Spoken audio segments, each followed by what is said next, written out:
తెలుసు అనుకోట. రైట్. ఇటు పక్క ఎప్పుడైనా వచ్చావారా? లెఫ్ట్. స్టోన్. బ్రేక్ కొట్రా. వచ్చాడు. నన్ను తత్తబెట్రా ఓవతలకే.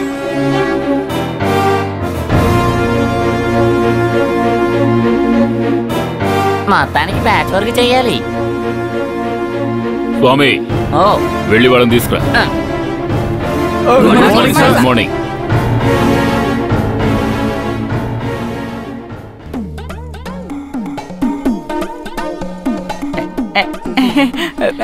ఏమిటో తమరి పేరు? ఇంద్రుడు సార్. అందుకని కర్ణకుండాలు తగిలించుకుని వచ్చావా? ఇది దేవలోకం కాదు, పోలీస్ స్టేషన్. అర్థమైందా? అర్థమైంది సార్. ఏమర్థమైంది? దేవలోకం కాదని అర్థమైంది. అంటే పోలీస్ స్టేషన్ అని మాత్రం అర్థం కాలేదు కదా? అవలేదు సార్. అవ్వాలి, లేదంటే కోడి కూసిద్ది.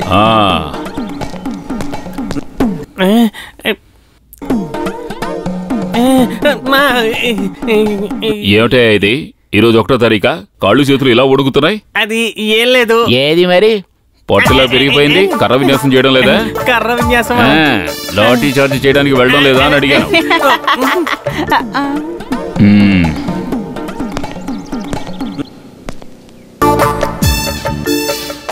ఎలా ఉన్నారు అశ్విన్ గారు? బాగున్నారా?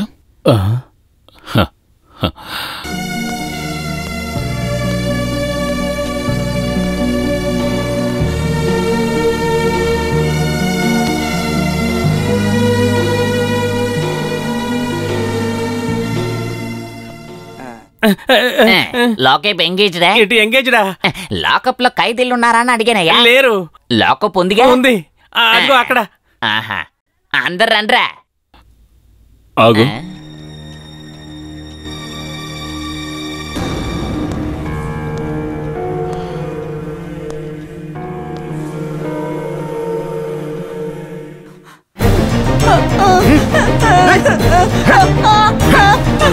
కొట్టద్దు, కొట్టద్దు, కొట్టద్దు.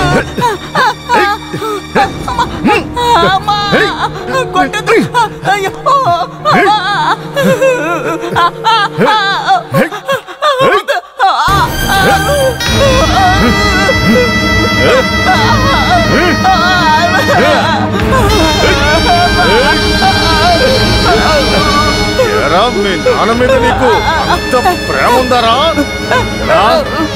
అన్నని పట్టుకోవడానికి వచ్చిన పోలీసుల్ని అడ్డుకుంటావరా నువ్వు? నన్ను కొట్టద్దు, మా నాన్నకి ఆరోగ్యం బాగా చేశాను. చచ్చేలా పడున్నా మీ నాన్న నాకొద్దురా, నువ్వు చాలు. ఏం చేయాలి? వాడి రక్తంతో పుట్టిన నిన్ను వదిలేస్తే నేను ఆ తర్వాత నువ్వు చెడిపోయి రోడ్ల మీద రౌడీలాగా మీ బాబులాగా మారుతావురా. అందుకు నేను అనుమతించను. వద్దు సార్, చచ్చిపోతాడు సార్. కావనివయ్యా, వీడు బతుకుంటే నాకు చాలా ప్రాబ్లం అయ్యా.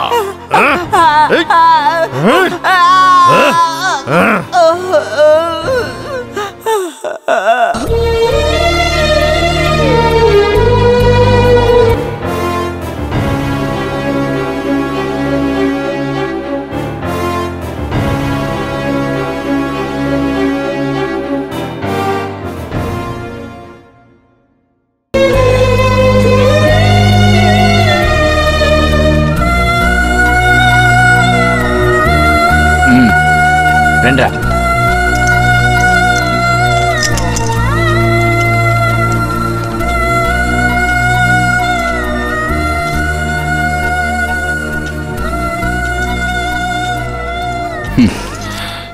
ఏమిటి అశ్విన్ గారు నన్ను అలా చూస్తున్నారు? అదేమిటో ఎక్కడో చూసినట్టుగా ఉంది సార్. ఎక్కడో కాదు, ఇక్కడే చూశారు. ఆ రోజు ఈ లాకప్ ఇంకా పెద్దగా ఉందనుకుంటాను. రౌడీజంతో ఊళ్ళో వాళ్ళని బెదిరించిన తండ్రి చివరికి ఈ భూమికే భారమైనప్పుడు ఆ తండ్రికి బదులు పోలీసులు దెబ్బలు తినడానికి ఒక్కసారి కాదు ఎన్నోసార్లు దెబ్బలు తినడానికి లాకప్కొచ్చాను. నిర్దాక్షిణ్యంగా ఓ దొంగను కొట్టినట్టు నన్ను చావగొడుతుంటే జాలి పడుతూ నా వైపు చూసింది ఆ రోజు మీరు మాత్రమే. ఇంకా గుర్తురావడం లేదా? ఈ ఊళ్ళో వాళ్ళంత తేలిగ్గా మర్చిపోలేని పేరది. మీకు కూడా గుర్తుండుంటుంది, అమరకడన్ పత్రోస్. ఆ పత్రోస్ కొడుకునే నేను, జాన్సన్.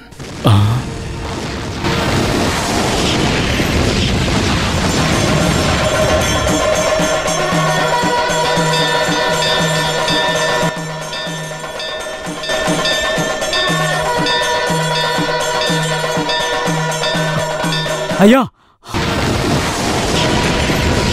అయ్యా, రఘుని మన వాళ్ళని కొత్తగా వచ్చిన ఎస్ఐ అరెస్ట్ చేశాడట. త్వరగా ఏదో ఒకటి చేయండి.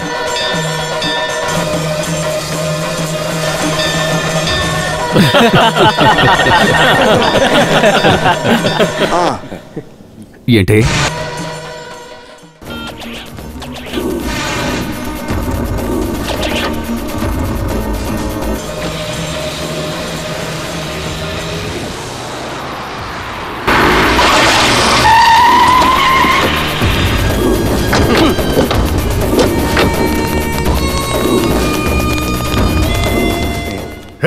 చంద్రగుడి మాధవను వాడి తమ్ముళ్ళని వాడి ఇంటి మగాళ్ళని జంక్షన్ లో పెట్టి కొట్టి స్టేషన్ లో సెల్లో పెట్టే ధైర్యం ఉన్న మగాడెవర్రా? వాడికి అంత పొగరా?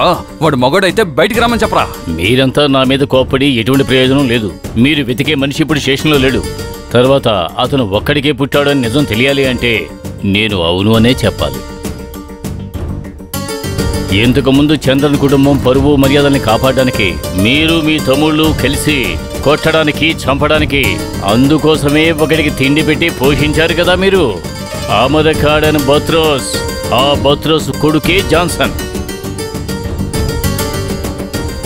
చెప్పాలంటే బత్రోస్ ఒక రౌడీ అయినా కూడా మీరంతా ఎంతో గారాబంగా పెంచుకున్న మీ చెల్లెలు అతనితో కలిసి బతకాలని నిర్ణయించుకున్న తర్వాతే కదా వాళ్ళిద్దరినీ కొట్టి ఇంటి నుంచి గెంటేశారు. ఆ తర్వాత రౌడీజమే అసలు వద్దు అనుకుని ఒక మంచి జీవితాన్ని గడపాలని బత్రోస్ నిర్ణయించుకున్నప్పుడు అతని కాళ్ళు చేతులు విరగొట్టి అతన్ని ఈ ఊళ్ళో జీవించకుండా చేశారు కదా. ఆ రక్తాన్ని పంచుకు పుట్టిన జాన్సన్కి ధైర్యం ఏమైనా తక్కువగా ఉంటుందా? ఎలా ఉంది? పదరా. ఒక్క నిమిషం ఆగండి. కుటుంబంలో పెద్దవాళ్ళందరూ కలిసి ఈ స్టేషన్ కు వచ్చారనుకోండి, వాళ్ళందరినీ ఊటి చేతులతో పంపించకూడదని అయ్యగారు చెప్పారు. ఆ లాకప్ లో ఉన్న వాళ్ళని బయటికి పంపించేయండి. అంతే కదా సార్? అంతే. ఏం స్వామి, ఎందుకు ఇటువంటి మాడ్యులేషన్? వచ్చిన వాళ్ళు రాచ పరంపర. వెళ్ళిపోయినట్టున్నారు.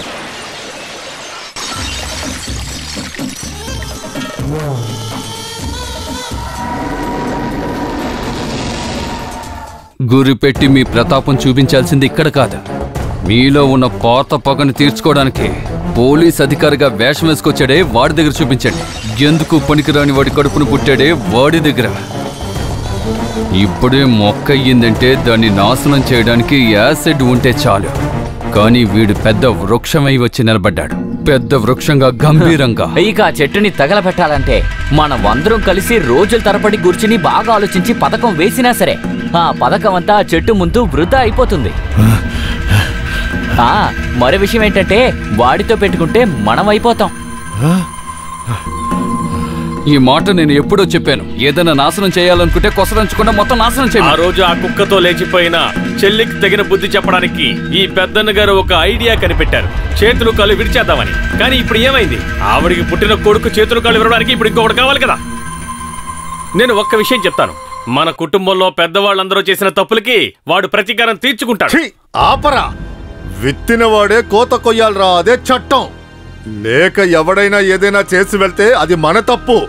అటువంటిది ఇక్కడ ఏది జరగనివ్వను. నేను చెప్పే పనులు చేసే విశ్వాసవంతులైతే మీరు వెళ్ళి వాడి తలని తీసుకురండి రా. వెళ్ళండి, కుదురుద్దారా మీ వల్ల?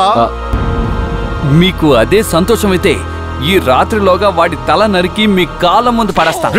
కుక్క అలా మాట్లాడితే కాదురా, నువ్వు వెళ్ళి నిరూపించాలి. ఈ ఊళ్ళో కాలు పెట్టిన వెంటనే మీలాంటి వాళ్ల మీద ఎక్కి తొక్కి సర్కస్ ఆడతాడ్రా వాడు.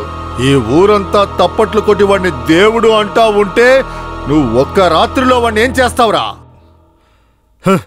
రౌడీ పత్రోస్ కొడుకు పోలీసు, ఆ పోలీసు డ్రెస్ వేసుకొని నన్ను ఓడించడానికి వచ్చాడంటే అది చూద్దాంరా. చూడ్డానికి ఏముంది, వాడు వేసుకున్న కాకిని ఒక్క నిమిషంలోగా ఏమీ లేకుండా చేయడానికి ఇదిగో చూశారుగా, నేను వేసుకున్న ఈ గద్దర్ చాలు. ఇప్పుడు సమస్య అది కాదు.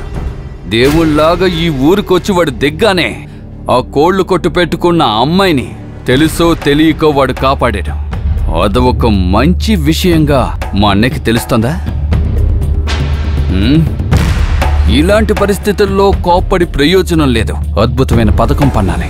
నిరపరాధిని నేరస్తుని చేసే రాజకీయ నాయకుడి తంత్రం. వాడు ఇప్పుడే కదా ఆట మొదలు పెట్టాడు, కానివ్వు. వాడు ఇంతవరకు ఆడి గెలిచింది గ్రౌండ్లోనే. వాడు ఆడి ఊపిరి పీల్చుకోలేనప్పుడు ఈ విశ్వనాథ్ ఆడతాడు. ఎవ్వరూ నాలాంటి ఆట ఆడలేరు. అలాంటి ఆట నేను ఆడతాను. అందులో ఎగరబోయేది వాడి టోపీ మాత్రమే కాదు, వాడి తల కూడా.